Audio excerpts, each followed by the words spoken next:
Hello, Greg. Hello, Luke. Thank you for coming. Okay, so today I want to interview you about your book, Son of God. Okay. About a conscious son. Last time you were on, last time I interviewed you, it was about The State is Out of Date, which was a fantastic book about how we don't need a government. It's about how we could actually do a much better job ourselves and making the case on how we could do that, rather than having a bunch of sort of not very respectable people, not very intelligent people, having the power to tell us what to do and investing billions in silly schemes and thinking they know more about our health and welfare than we do. And it's things that we're naturally good at doing, and those skills have been taken away from us in a sense. So we think, oh, how could we do that? But we could. But that's another subject. So today I want to interview you about your book, and your book is about the conscious son. Correct. And so before we kind of get anywhere with this, I'd like to understand what you mean by conscious. You know, what kind of definition are we working with when we say the son is conscious? What does that mean? It means self-aware, basically, knowing what you're doing. That's the most basic definition of consciousness. And there are actually two mathematicians in Princeton University in America who've actually made a mathematical proof. We could segue this into consciousness about free will, because obviously if you have free will, you have consciousness. And they've said that if human beings have free will, so do subatomic particles. And if subatomic particles don't have free will, then neither do human beings. And that's pretty extreme, but they are actually extending it to subatomic particles. But I have had conversations with physicists who believe firmly that everything that we do, including if I stick this finger in my ear and go like that, was predetermined by the arrangement of particles at the Big Bang. So there would be no free will in that case? There's no free will. That this is all predetermined somehow at the Big Bang. But if we do have free will, then a lot of other things do. I began the book just extending that to the sun. I found out about this Princeton principle after I wrote the book. But I mean, the mainstream would strongly disagree with that concept, I think, right? Yeah. The idea, I can choose what to say to you. I can choose to come here and interview you today. Can a subatomic particle choose to do what it does? I mean, Well, quantum theory, you can't predict what a particle is going to do. You can predict what it's likely to do and the odds on it, but you don't really know what they're going to do, which hole the photon's going to go through. And this is one of the great mysteries of quantum theory, that as Carl Sagan said, anybody who says they understand it hasn't studied it deeply enough. So then, are you saying that that everything from humans to the subatomic particle and everything in between is conscious, or just the subatomic particle and just humans? No, I'm suggesting the entire universe is infused with consciousness. And this idea that we are the only vehicle through which consciousness can manifest sometime after we dropped out of the trees, or came out of the trees, and started to remember things and say, oh, I'm a human being. Oh my God, that's when we acquired this unique thing called consciousness. And the standard scientific point, I mean, it's starting to weaken now, but from Descartes onwards, is that dogs and cats are not aware of their own existence.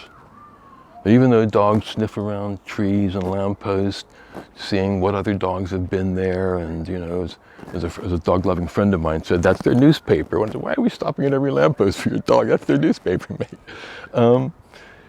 I mean, Descartes famously or infamously nailed his own dog to a table and dissected it live, saying, oh, the yelps and screams, they're just like a machine that hasn't been oiled that's squeaking. It doesn't feel pain.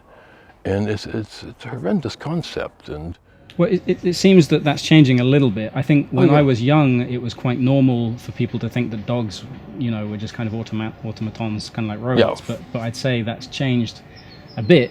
But well, now they're accepting dolphins, higher apes, whales. There's a few things that, and they got these silly rules like if you can see yourself in a mirror, or recognize yourself in a mirror. But you know, when I used to be a fisherman, I'd dig for worms. And you grab a worm, and it uses all its energy to get back in the ground before you can pull it out, and it often does, because it wants to stay alive. If that's not self-awareness, what is? I mean, I suppose that could be an automatic process. I mean, you know, that we have innate processes in us, the need to mate, the need to eat, the need to poop, you know, all of those things. Are they necessarily conscious acts? Well, I don't know. There's no way to really, probably is a way today to check it out, but I would suggest that worm has a little sigh of relief or elation when it does get out, you know. But that's a separate matter. Well, so we have this kind of, we've begun to accept that living systems are conscious, you know, to some degree, whether it's a dog or a dolphin or a pig or, you know, an insect or whatever. But the idea that non-living systems are conscious is, I think, probably still a step too far for most people. Well, this is again, it's a very new, difficult concept to understand, but it's an ancient concept. And it goes way, way back, way before Descartes, way before Christianity, the Abrahamic religions that really said we have reign over everything else on the earth, and the only conscious things in existence are human beings, God, and the angels, and the devil. And everything else is unconscious. Now, scientists sort of took that on, and they excluded God, devils, and angels, and just said only we are conscious. But before then, people had an appreciation that trees were conscious, that rivers had consciousness, and they respected them, and they communicated with them, if you like.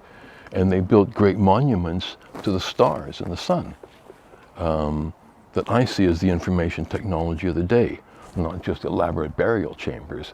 We still haven't figured out quite what they did with that structure, but it's a hell of an undertaking to make if there's no payoff at the end, unless it was like the HS2 of the day, spending $100 billion on it. So I mean, of course, these ancient cultures believed in a conscious world. They had a kind of animistic perspective on reality, yeah. But you know, that's not normal in today's world. So why do you think the sun is conscious? You know, what led you to believe that the sun could be conscious? It's not a normal way of thinking. Well, first of all, it is a normal way of thinking. I mean, it was for thousands of years before the Abrahamic religions and Descartes came along and told us this is nonsense, you have to forget about this, and started burning people who felt that way. But it was the default mode.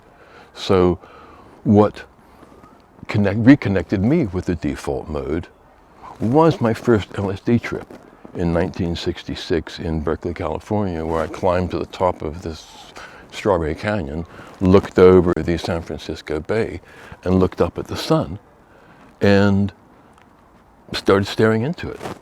And I did that for about 20 minutes. I know you're not supposed to stare into the sun, but I was recognized, I could. There was no squinting, it was easy, it wasn't hurting my eyes. And that's when I realized there's somebody staring back, if you like. You know, it's not a completely one-way process. And that's just something I held with me as a special little understanding for the rest of my, the next 30 years. And it wasn't until 2000 that I decided, let me just write a book on this and explore this subject, a bit more. Because just saying the sun is conscious, end of story, people just think you're nuts.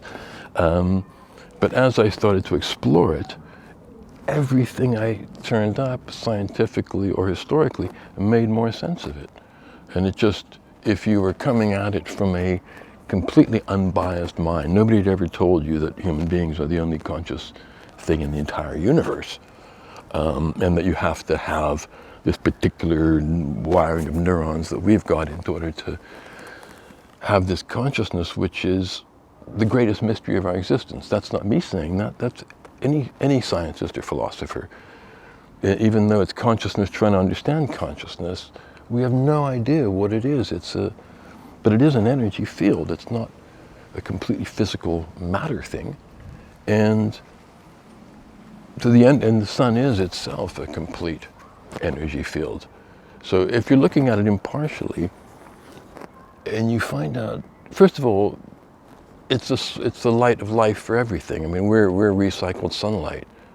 That's the energy of life. It's stored in plants or animals that eat the plants. We take that in, we recycle it as human beings. It's the light of life coming out of our lives.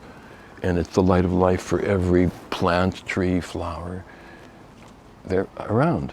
So just, that's not an argument, but maybe that thing which makes life available for everything else knows life itself. But also it's the behavior of stars. If you, from the scientific viewpoint, they're just accidental phenomena, completely haphazard, that happen to bring us the light of life. But then you look at other things they happen to do. They live as couples. They always pair up, and most systems are binary, and they travel through their galaxy as a couple, sometimes like a pair of figure skaters, it's been said. Okay, that could be accidental. They live in communities of millions of stars. They're not randomly scattered about, but they live in stellar communities. That could be random. That could be accidental, maybe. They're formed out of clouds of hydrogen and helium gas somehow coalesces accidentally into a star. We'll come back to that. And we're only aware of this between the sun and Earth. I suspect it's this case with all the other planets, but NASA discovered this about 6 months after I finished writing my book, Son of God, and which is the magnetic portal that connects the sun to Earth. And they said they would have never believed it, but they've got 4 satellites that are clocking it. And it's a magnetic portal or field that comes off of Earth. It's the diameter of Earth, comes off of the sun's corona, where it's diameter of Earth as well, I guess. And every 8 minutes, they join together. And when they join together, tons of high energy particles pass back and forth between the sun and Earth. Does it do this with other planets too, or just the Earth? Well, we haven't got, it's an invisible portal, so we haven't got the technology to find that out. We haven't got, a dozen satellites surrounding other planets to check these things out. I suspect it is. They have detected the similar portals connecting galaxy to galaxy outside of the Milky Way. And it just... This is all new to me. I can't say that one's accidental. Yeah, right. That sounds like something's going on there. And you have the solar wind, it's called.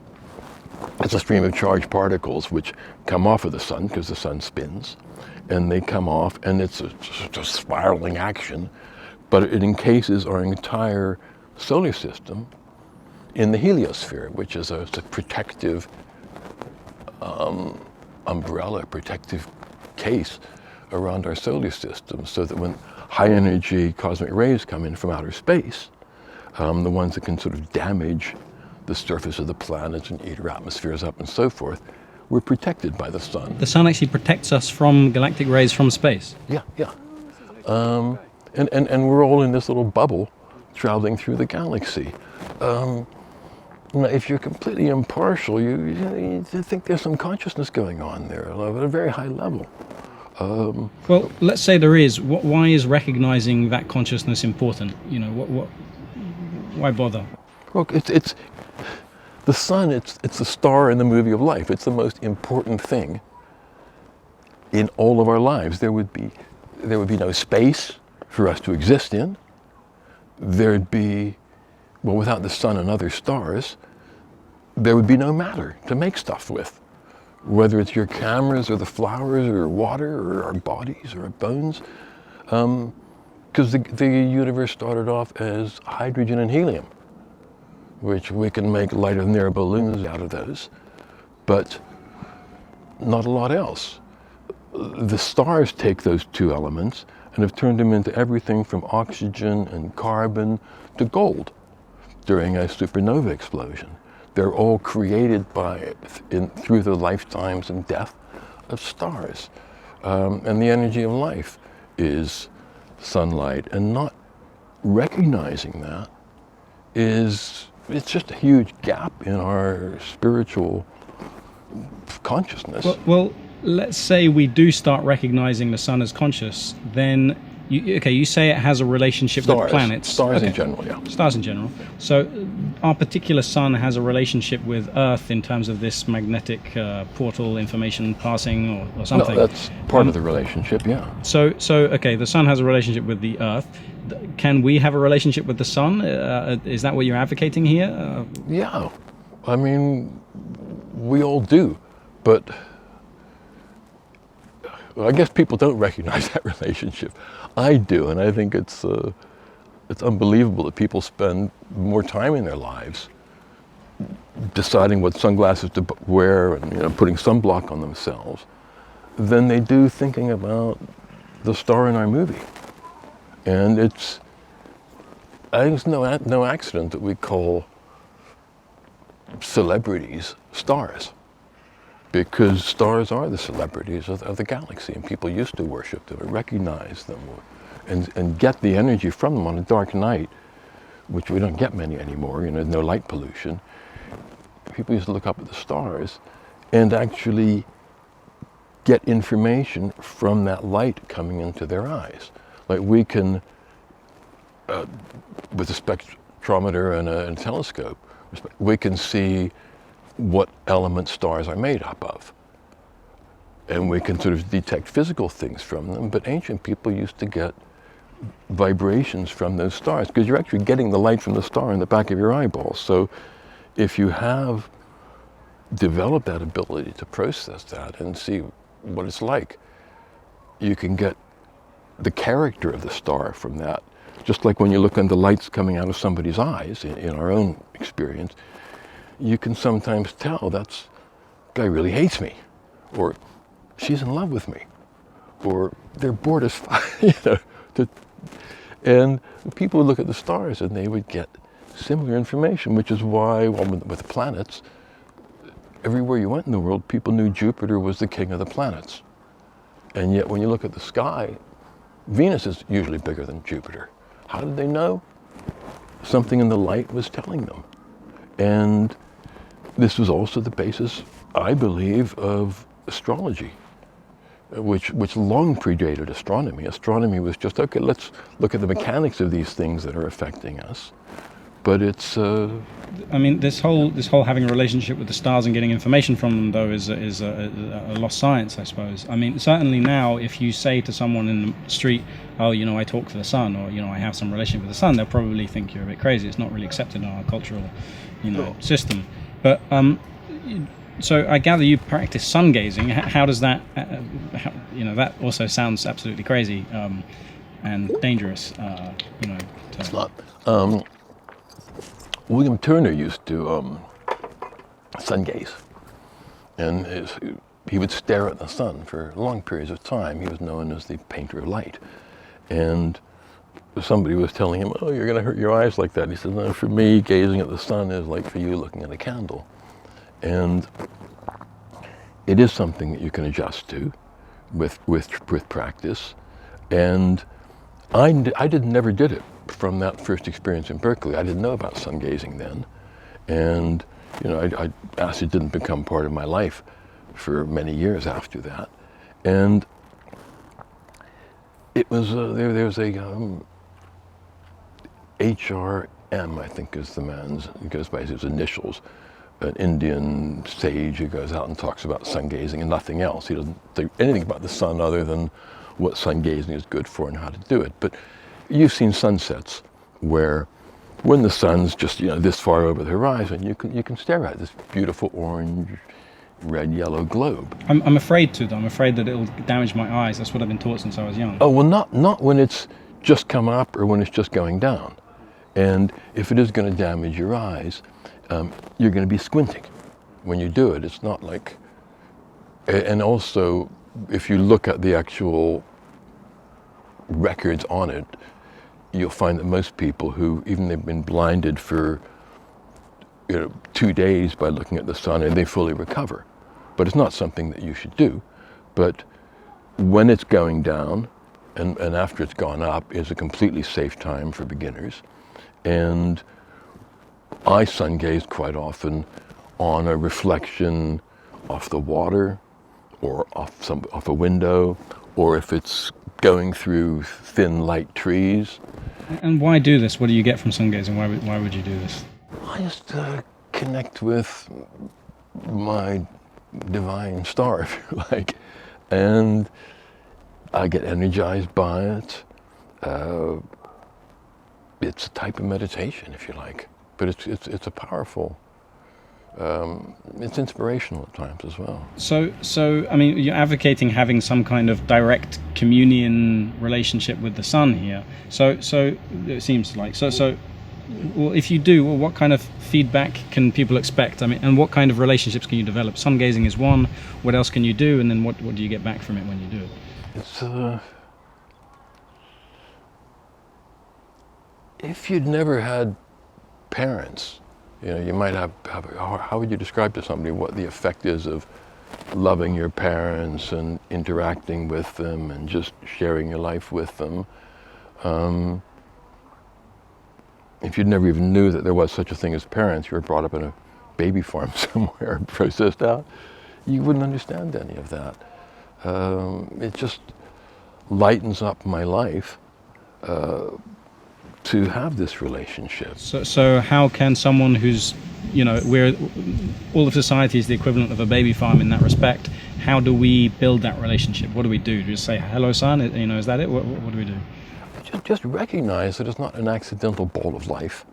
It's not an accidental ball of light in the sky that happens to bring us life. This is our father and mother on all sorts of spiritual levels. And it's no surprise that the Christians burned people for centuries because they held this belief, because it completely undermines the whole God made everything in the universe for us. And he put stars in the sky so we could know when to plant our crops. And he put the sun up there to bring us light by the day, and this idea that God created the sun for us. And I mean, we have this really warped view.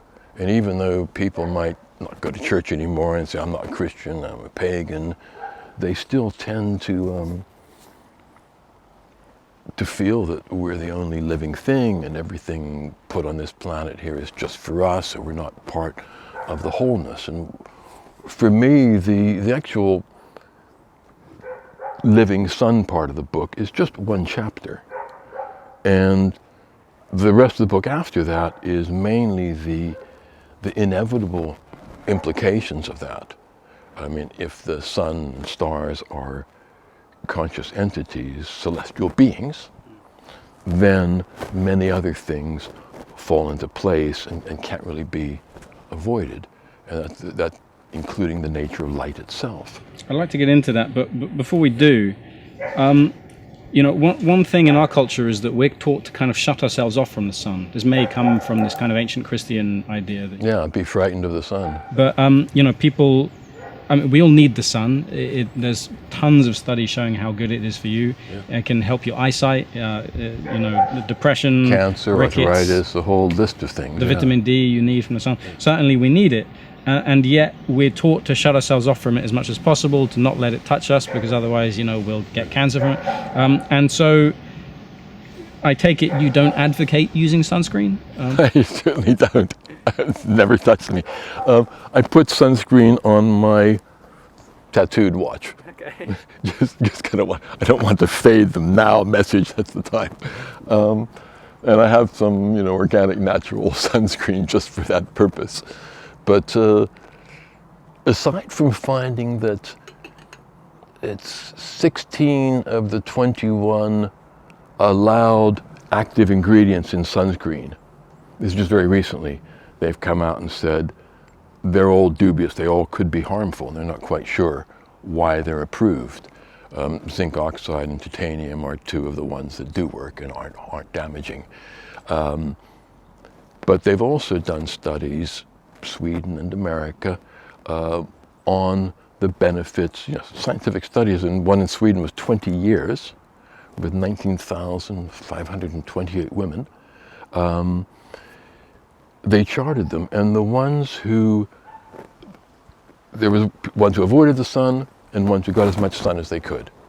And the ones who got as much sun as they could, so the ones who avoided the sun, twice as many of them died during the 20-year period as the ones who took the sunshine. And then they found out all these other diseases, degenerative diseases, that were markedly less active in people who took the sunshine in.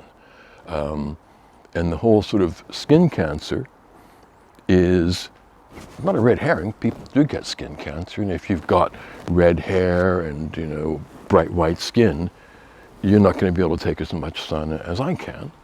But when you get your sun in small doses and build up a tan, your actual body has got the melanin in it, which with the tan, and then it's benefiting from the sunshine and taking it in. There's no damage, but you have to have that. And once you've got a suntan, you're able to go out in the sun, and it's really good for you. It's when you sunburn, that is the cause of skin cancer, is getting too much sunburn, and that should really be avoided. So. Also, I saw a study about how the metals in sunscreen are showing up in coastal waters around, and they're leaching into the water and polluting the water. Yeah, no, it's toxic stuff. It's just one of the many toxic things that we just flush into the environment because it's all dead and nothing else is alive. So why should we pay attention to it? So rather than shutting ourselves off from the sun, let's say we want to have a relationship with the sun. Before doing that, I guess it's worth talking. What kind of consciousness does the sun have? Is it like a human kind of consciousness? Is it like? I mean, it's very difficult to kind of understand what that consciousness is like. But if you were to ask the same question to one of the sort of probiotic bacteria in our gut, we've got as much weight of those as we have, brain. And you ask that bacteria, what's it like? What do you think the human consciousness is like? What do they think about? What's going on up there? I don't think it knows. I mean, it might know that we like sugar, and say, "Oh, give me more sugar," and control a taste like that. But it's a difficult question because you've got, I mean, again, you look at the galaxy. There's more or less roughly the same amount of stars in the Milky Way as there are neurons in our brain, and they might all be hooked up as well. And you might then ask an individual star, what's the galaxy thinking about? Fuck knows. Well, when we talk about things being conscious, if we talk about a dolphin or a dog or whatever, we tend to have that, we tend to understand that to mean that it's got some sort of self-determination, it can take autonomous decisions and do what it wants to do. You were talking before about the sun traveling through space. Remember I interviewed this guy, Nassim Haramein, I don't know if you know him. Yeah. And he was talking about how we have a model of the solar system as a kind of 2D thing, these circles. Yeah, it's a spiraling and it's actually spiraling through space. Yeah. It's a 3D thing. So does the sun appear to have, in your opinion, a kind of autonomous decision making in terms of what it does and where it goes, and in the terms that we understand, or? Well, it would seem that way because according to the laws of physics, if stars are just dumb dead balls of matter responding to the laws of physics, galaxies would fall apart. They'd fly off at the end of the galaxies, and stars at the edge of the galaxies wouldn't be traveling the same speed as stars at the center of the galaxy, and yet they're not behaving according to the laws of physics. And this is why we have what I think, is the luminiferous ether of the modern age. I don't know if you know the luminiferous ether. That was a scientific concept that held for a couple of centuries. And they kept looking for the luminiferous ether, which is the field that carried sound and light and energy. And then finally they realized there was none. And Einstein was the one who finally put that in the cabin or away. But today we have dark matter. And it's this, they have no idea why stars are behaving like this. So they've created... When you say like this, what do you mean? Well, the not following the laws of physics. In which way are they not following the laws of physics? So this is new to me. They're traveling at similar speeds at the edge of the galaxy and at the center of the galaxy, and if they're all sort of going around this dark hole, this black hole at the center of it, they wouldn't be behaving like that. And so there's this ludicrous construct, dark matter, that nothing can detect it, and they're spending, because one advantage of recognizing stellar consciousness is we could save all the billions of, they're spending at the CERN, underground at the CERN to try and detect, all over the world they're spending billions trying to detect dark matter, as they did the luminiferous ether in the 19th and 18th centuries. And once you recognize the stars are conscious, then the reason galaxies don't fall apart is because they're not stupid, because they're living beings. And there's, in fact, at last there's a physicist in America, Gregory, who recognizes as well that stars are volitional beings. Now, as a scientist, he can see that, but he's trying to find out how they move. Once he knows how they're able to move through space of their own choice, then that's the proof of his theory. But is the current theory what? It's just gravity moving them around? What is it? No, dark matter is the fixal.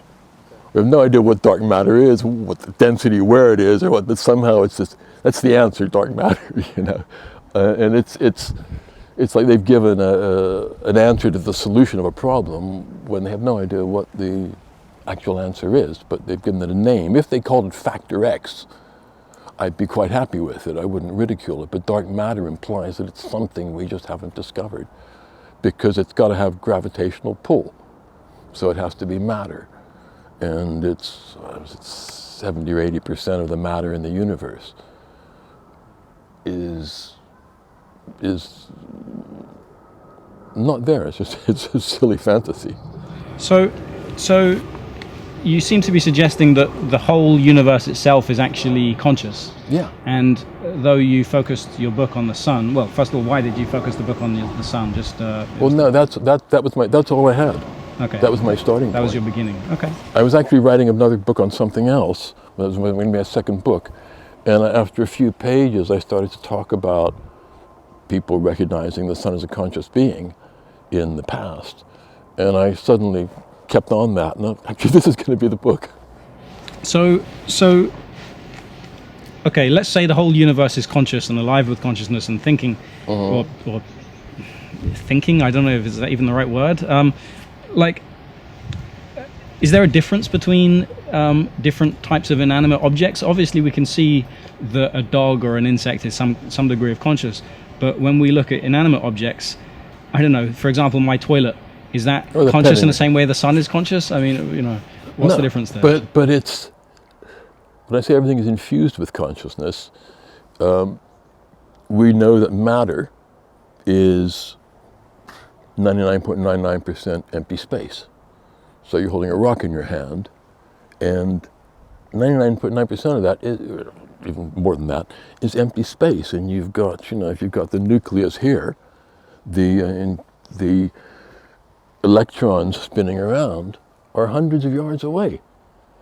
So why is it iron? Or why is it water? And I just suggested consciousness has something to do with that, but the electromagnetic force is the key factor here. And this is where the writing about the sun and celestial beings led me, through various stages to recognize this, that light is the ultimate force, consciousness of the universe. It's the thing that infuses the entire universe with consciousness. And if you look at the electromagnetic spectrum, visible light is just a tiny bit of it, as we know. And you've got gamma rays at one end and long wave radio at the other end. And all of them are invisible. I mean, we call visible light visible because it makes things visible to us, but you can't actually see the light in between. It's itself invisible. And that's the main product of all the stars out there, is light. And it was, even in Christianity, it was one of the first things that God created. But if you go back to a couple of other religions, there's Akhenaten in Egypt and Zoroaster in Persia. Zoroastrianism recognized that light itself was a divinity, and they had no image of their God, because you can't have an image of light. And many of their names and descriptions of light would fit in with how quantum theory describes light as being outside of time, the source of all energy, and in all of its wavelengths, we do incredible things with light. We send radio signals and television signals. We do MRI scans, X-rays. We get all the information through our eyes, through light, and we kind of think, oh, well, that's because we're so clever, we can do all these things with light. Light is just some accidental thing that comes out of stars that happen to come into being. But if you go right back, this is my theory really, is that light was the originator of the universe. And light itself, when you travel at the speed of light, time stops to exist, ceases to exist, as you know. If you go beyond it, you go backwards in time. But at the speed of light, there is no time. And light also is a vibration, unlike sound, which doesn't need to vibrate in anything. And it exists independent of that. So it doesn't need a place to be. So if you're looking at the sun or you're looking at Sirius, the light from Sirius, I think it's about 9 years and 8 trillion miles, details though, before that photon reaches the back of your eyeball. But as far as the photon is concerned, it got there the instant it left, because time doesn't exist for it. And you talk about, well, how do you get through all those kilometers, you know? What kilometers? What are you talking about? You know, I was there, then I'm here. It doesn't even recognize space. So in fact, when there was if there was a beginning to the universe, and you want to go back before that, energy could have existed, because it doesn't have to be in any place. And this is very hard for our heads to, it's a mind-boggling concept, but it doesn't need a place to be. And it is, as we know through E equals mc squared, it is has an equivalence with matter. So in that we can turn matter into light with an atomic bomb. We've never done the opposite, which is to turn light into matter, but that is the other side of the equation. So you could have had energy or light creating, you know, a big whoosh instead of a big bang, creating this universe.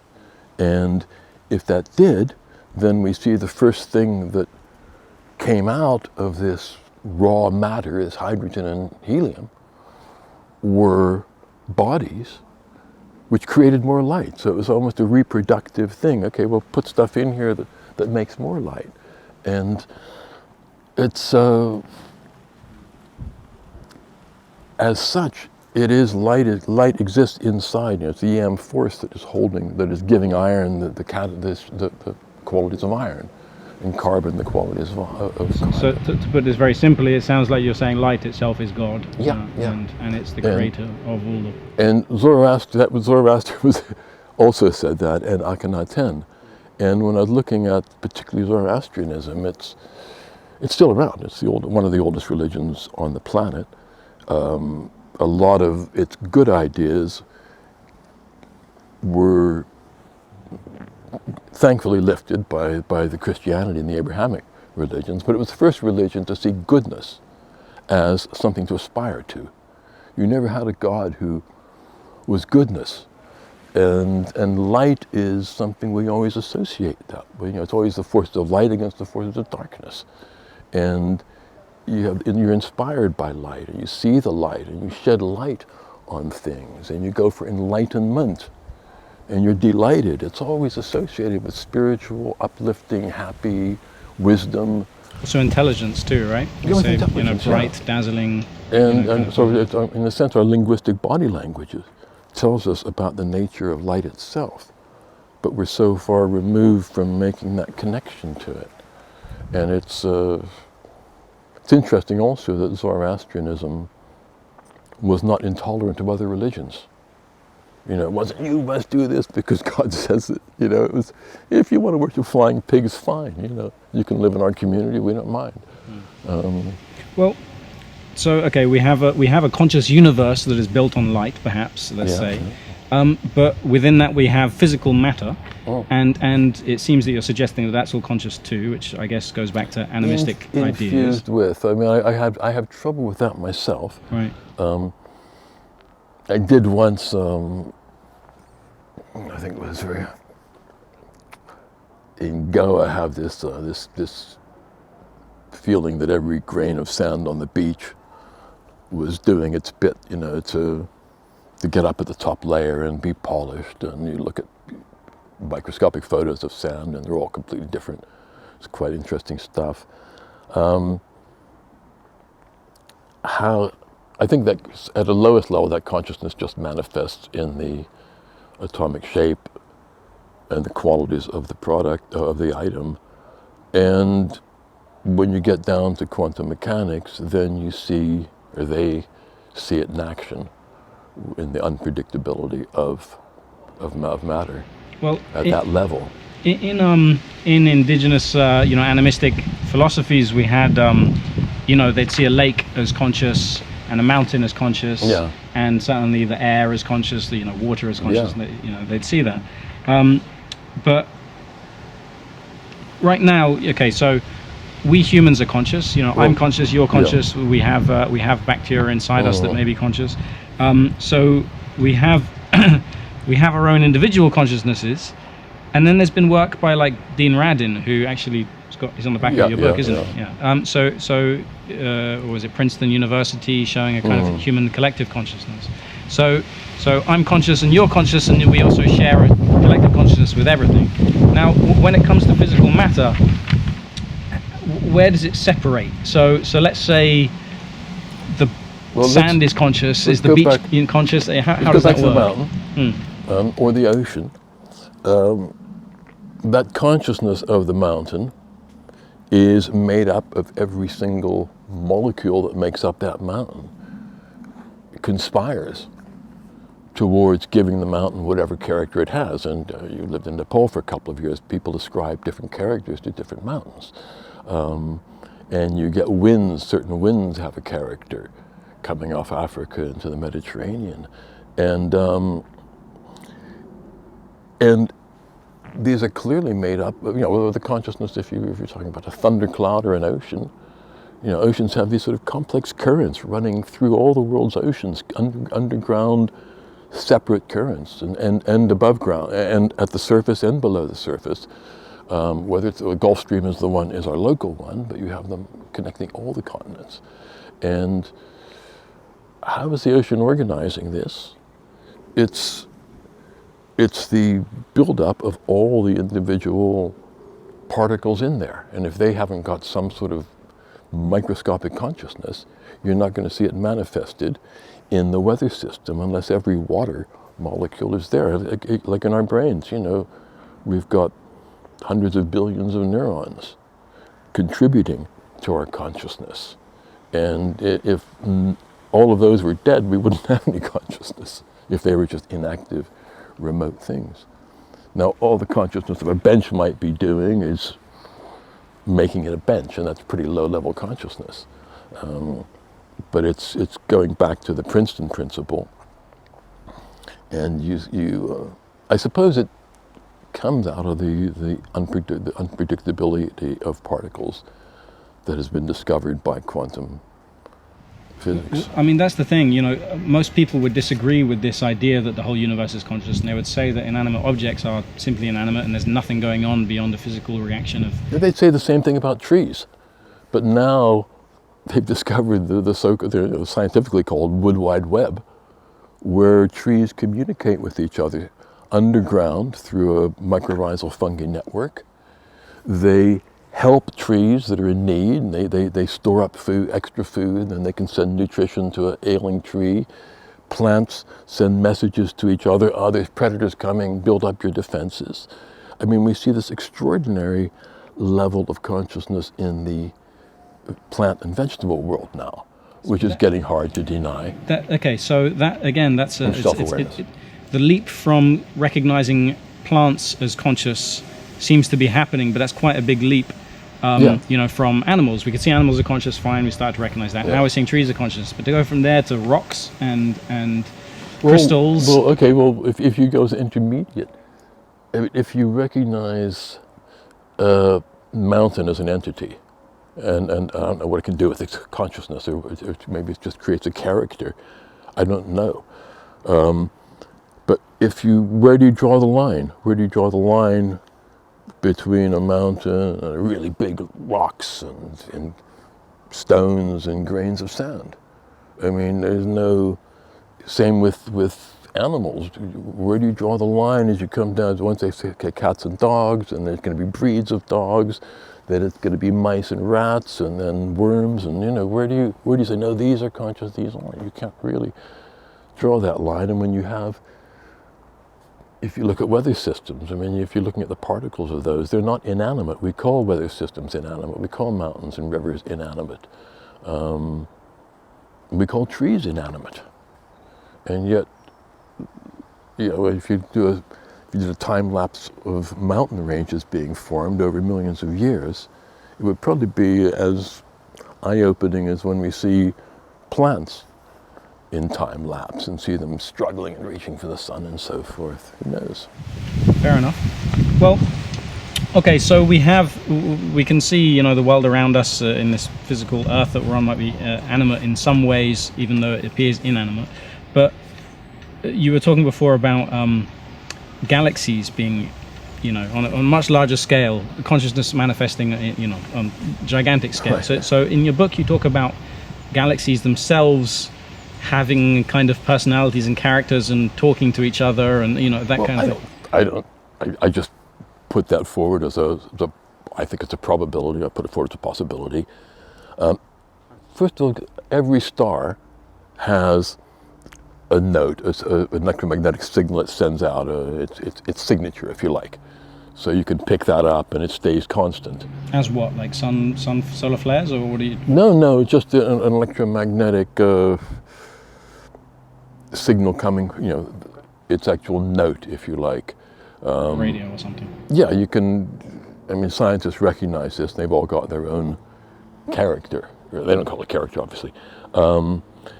So you've got, you know, 100 billion plus stars in the Milky Way, all sending out their signals, their note. The Milky Way has one coherent signal that it sends out, as does every other galaxy.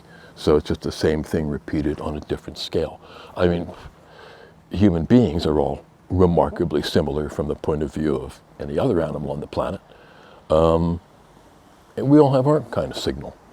Though possibly our group signal is a bit more of a cacophony than a solid thing. But they have also found the links between galaxies, the magnetic portals that connect one galaxy to another, because they can spot them, or the effect of them at a distance. They're invisible fields, obviously. So my supposition is that the whole galaxy is connected. I mean, all the stars are connected by these portals. And in the same way, you know, every neuron in our brain might have 100 or 1,000 other connections to other neurons. And how those interact and create thought and manage the body is still way beyond our understanding. But if these connections are found between stars within a galaxy as well as within galaxies, you have this connected network of entities with that incredible capacity. What they do with that, I can't tell you. I mean, we think you have to build machines with consciousness, but there's all sorts of other things you can do with it. So it seems to be in the book that you are suggesting that galaxies themselves are a kind of fractal expansion of the human brain, and that we have all these little neurons that are firing off and talking to each other, and we have this grand consciousness that we use to communicate to other things. And it seems to be suggesting that stars form a similar function to neurons in our brains, and these grand galaxies are I think that's a strong possibility. I mean, there's no way to really prove that, but if they do start to find that stars are connected, if they're able to have the technology to detect that, which is difficult, but if they are connected, then that's almost certainly what's going on. I suspect they are, and whether there are magnetic portals or not, they're all sending electromagnetic signals out constantly, and we tend to think that solar flares and coronal mass ejections are all just like, we pass wind on undigested food, just these random occurrences on the sun. Now they have got satellites on all sides of the sun. They've got satellites orbiting the sun that the orbit goes out past Earth and Mars and comes back again. And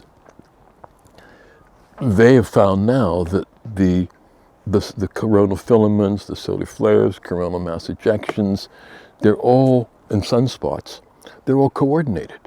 They're not just random. They're all on all sides of the sun. They're connected. That activity is synchronized somehow. And we just dismiss it as random emanations. But who knows what messages, what's going on. I mean, it's massive displays of energy, and perhaps it's a purpose, perhaps it's not accidental. When we do stuff like that, there's always a purpose to it. You suspect that perhaps the sun is talking to another sun using solar flares or sending something? Sending messages out with the coronal mass. Who knows? I mean, a sort of out there physicist friend of mine, suggests that we might be one of the most popular reality TV shows in the galaxy. Look at planet, look what I got here, mate.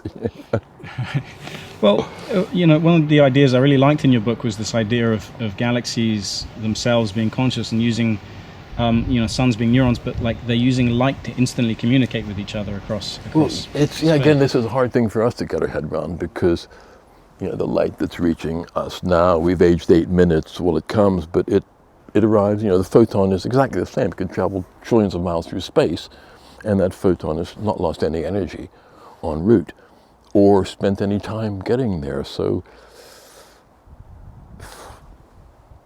in a sense, all those lights, they're all connected on a instant. I don't know, I can't get my head around how that means for stars communicating with each other, but I do believe that the sun, which makes everything visible, it gives us the light that we can see with, I believe the sun sees itself, is able to use light in the same way that we can. Every single animal on Earth has developed eyes.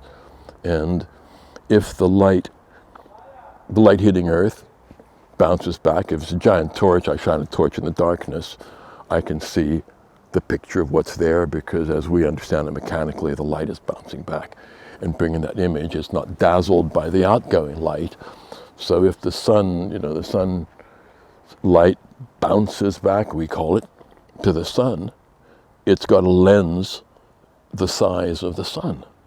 So it's going to be able to see insanely good detail of, however it might want to interpret that, or whatever it's able to interpret. So star to star, they may be, like people in a room,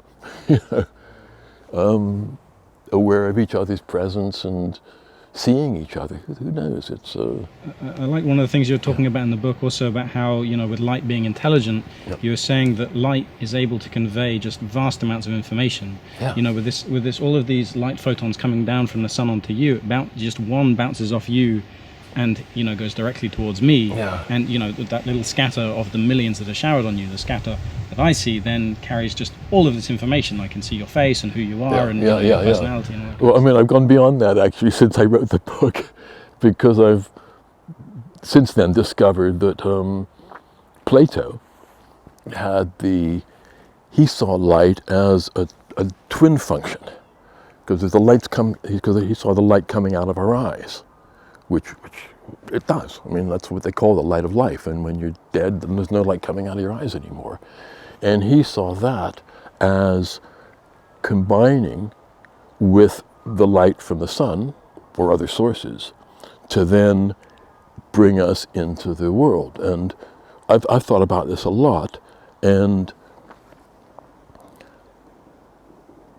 this is not solely a picture at the back of my eyeballs. I mean, I'm looking at the sky, a house, you, flowers, cameras, and it's because the light's coming out of my eyes, conjoining with that, it's bringing me into the picture. So I'm here, I'm with all this stuff. It's not just a picture at the back of my eyeball. And that's a really clear sensation. Now, to fool us into doing that otherwise is taking some incredibly high-tech virtual reality technology, and you can fool yourself into thinking that. But it's, here you really are there with no technology doing it other than the light coming in and out of our eyes. And that Plato's theory held for about 1,500 years. And eventually it was, I don't know why they let go of it. And just because light does come out of our eyes. And and so I don't really see it as a mechanical as the light bounces off and all the green, everything but green stays with the leaf and the green comes to my eyes. It's like bringing us into the picture and making us part of it. And yeah, I was going to say informing us of the world around us, but it's not. It's making us part of that world. So we were talking before about these solar flares and the stars communicating with each other. One thing that caught my eye over the last few years was this idea of a kind of it was Major Ed Dames. You know him? He's a remote viewer guy, and he was talking about the kill shot. You heard about this? The kill shot. The kill shot. And it was this idea of this grand solar flare that was going to knock us back to the 0th century, whatever, or before, potentially. That's the coronal mass ejection you're talking about. Yeah. Okay. Yes. Right. And right now we can see that we're on a planet and we're screwing up the planet pretty badly, and there's a kind of anxiety among a lot of people that the ecosystem's going to break down, and human civilization's no longer going to be able to support ourselves. Maybe the Earth will have something to do with that, and as George Carlin says, shake us off like a bad case of the fleas. So there's this kind of slight anxiety that maybe the sun could kill us all one day. And my question to you is, let's say the sun is conscious and we're saying hello to the sun. Do you think the sun likes us? Do you think the sun wants us to be here, or do you think it would happily conspire in our demise? What do you think? I have thought about that. I don't know what I think really. I do think that there's enough people on this planet who really love being here and enjoy the pleasures of the planet. I mean, they're not all looking at their phones when they're getting that way. I think we're honoring our existence by and large. I mean, everything we read about is wars and politics and Brexit and poverty. I mean, we're sort of focused on all the news is what's bad, seems to be what sells. But people are good. So the coronal mass ejection is yeah, there was one, I think it was 1858, the Carrington event. And it was gorgeous. People went out and stared at the skies. This is amazing how beautiful it is. You know, nobody got headaches or sickness or burned or anything by it. Telegraph cables, you know, caught fire, and that was because it was channeling that energy. But it was actually a beautiful energy just for people to enjoy. And today, of course, it would melt down a lot of our power systems and technology, and you know, electronic systems in cars would melt down. So if one of those happened, it would be a serious body blow. It's not going to affect the whole Earth, because these things pass through over a period of hours, and the Earth is not rotating fast enough for it to hit the whole Earth. So some lucky countries would be completely unscathed. Oh, fuck you. And be the new rulers of the world.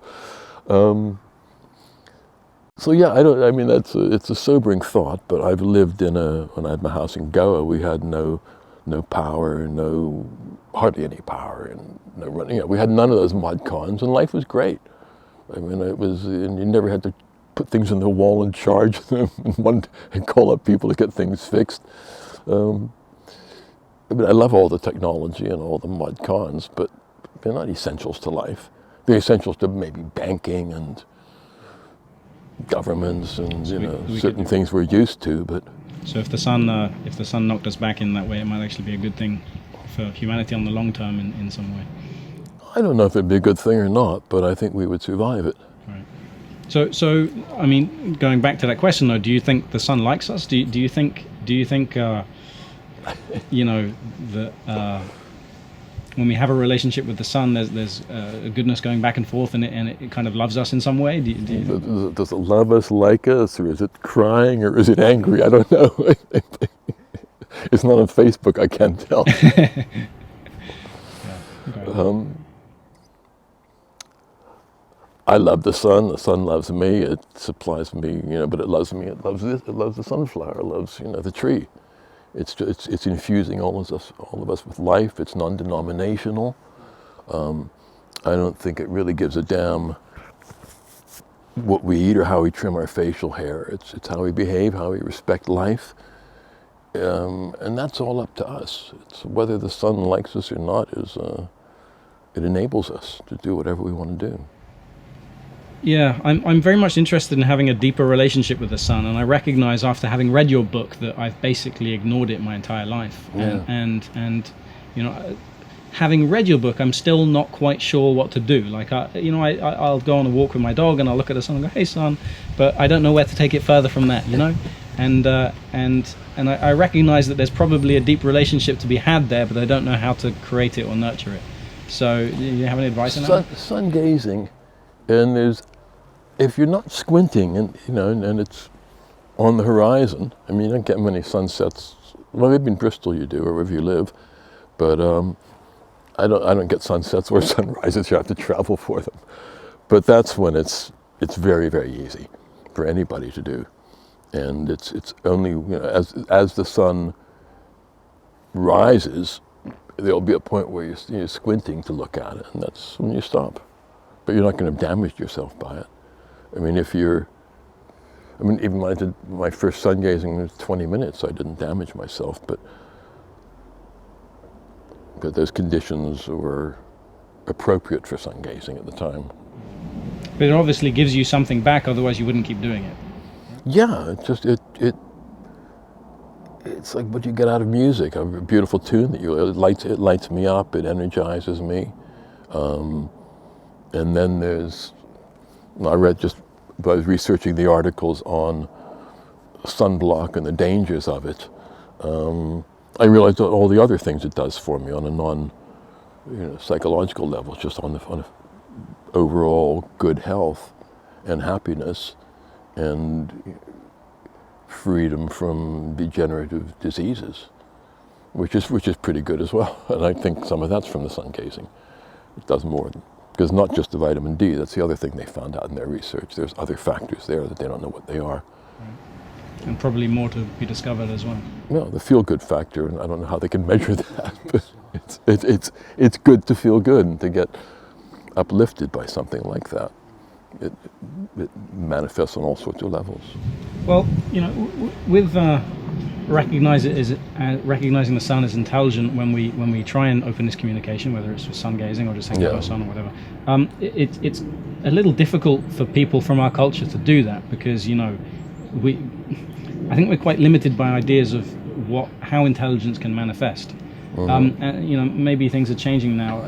With slime molds. I don't know if you've seen that thing with the Tokyo subway and all that kind of.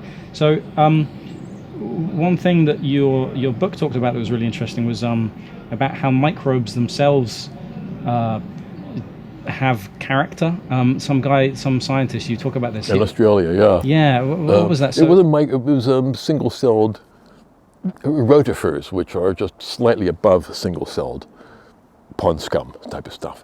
And he developed a little microscope where he could sort of track them in a small space. And he would see some would have different tastes. Some would go for the algae, green algae, and you could see that green in their stomachs, and some would be eating other stuff, and they wouldn't have any green in their stomachs. And they're all the same species? Pardon? They're all the same species? Oh, the same species, those tiny rotifers.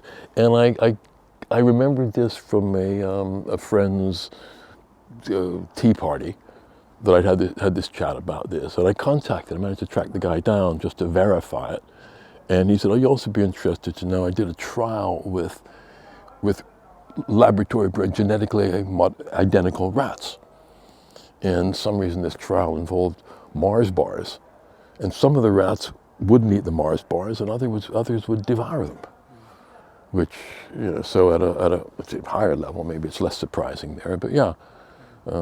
So all of these things do display individual tastes and individual characters and individual consciousness. It's very hard to look at that and see it as intelligent in some way, due mainly to our cultural filters. I read this quote by this guy, Robert Briault. He says, if a rabbit defined intelligence the way man does, then the most intelligent animal would be the rabbit, followed by the animal most willing to obey the commands of the rabbit. And we have very limited idea of what intelligence is and how it can manifest. So when we look at the sun, it's still for most people it's quite hard to get over that.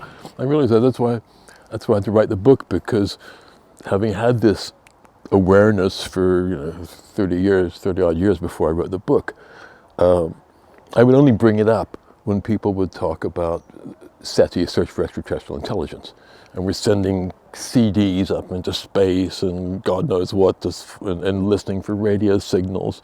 And I would say, well, listen, the most intelligent thing in our whole galaxy, in our whole solar system, we're completely ignoring, the sun and, sending out, looking for intelligent life out there. But people never got it.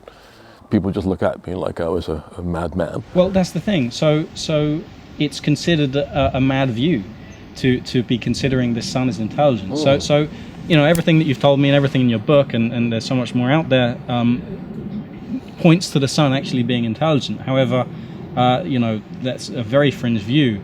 Is there anything for a kind of, a hardcore atheistic kind of very, orthodox science-based person that can change their mind about that? Well, the first thing is to recognize that, as opposed to all the religions out there, the sun is not a delusion. It's there. It is bringing us the light of life. And there's no denying that. So you can take it from, you can look at it from there with an open mind and a scientific mind. And as I said, what astounded me was that so much of the science, or let's say none of the science contradicted it, and a lot of the science underlined it when I was writing the book. And it is an unusual, it's a, how do you describe it? Yeah, it's not in our mindset at all, the idea of stars being celestial beings. But my father gave me advice from a very young age. He said, always keep off the beaten track. And I have. And in 1967, when my brother and I were introducing people to this brand new idea that what you ate affected your health, and selling natural foods and selling the first organically grown foods as well, people looked at us like we were completely nuts. It was a completely alien concept to think that food affected health. And today, for many people, what could be more obvious than that what you eat affects your health? But then, nutritionists didn't even accept that. As long as you had the right level of protein, fats, and carbohydrates, didn't matter whether it came from Mars bars and chips or from organic, rice and broccoli. You were going to be okay, and that was a crazy idea that we were putting out there, and but one that has some history and does make sense. And as I say, the concept of a conscious sun is not new. It's as old as the hills, and was once held sway wherever you went, whether you were in Mongolia or the Celts, all the Native Americans and the Egyptians, the Maya, the Cambodians.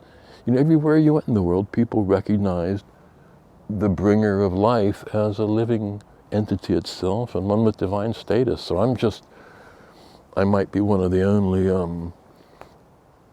what do they call them, sun priest or something in the world today, but they used to be one of the most coveted jobs on the planet. Well, you were talking about the trees before, and they were not considered conscious, and now we're understanding that they are, and they share nutrients and they share information with each other. Do you think science is going to catch up with this about the sun? Oh, eventually, I think it's inevitable. I mean, at the moment, they're just suffering from a Christian taboo and this headset of Descartes that is, I think, therefore I am. And on that was the assumption that dogs don't think.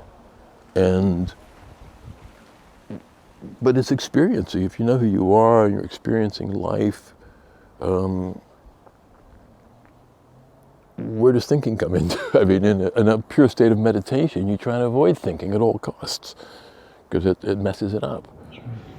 Well, so finally we're on this planet in this human civilization that's really fucking things up. We're on a society of just rapacious greed. The Amazon is burning right now. It's dominating the news. So with this screwed up world we're in, how can we change this? How does honoring the sun and honoring the consciousness in reality change things? And how do we get into that position where we can start caring about the world again? Because it seems that we've completely lost that, and we're fucked if we don't change. So, how do we get back there? I think the most important thing, and many people have done this, is recognizing our total connection with the world. The sun is a huge part of that, because there wouldn't be a world without the sun. So that's a major point in it. But also just recognizing that we're sharing this world with all the other beings and elements on it, whether it's the mountains or the trees or other people and animals.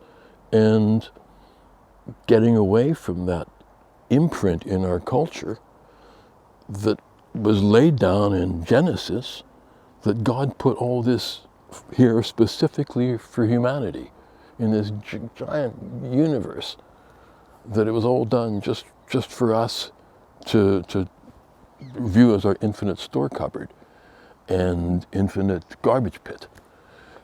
And that's very much came with the Abrahamic religions. People used to go out and worship the trees and have ceremonies in Greece and respect animals and give blessings when they killed an animal and ate it, and not just sort of slaughtered them in slaughterhouses. There used to be that connection with the world.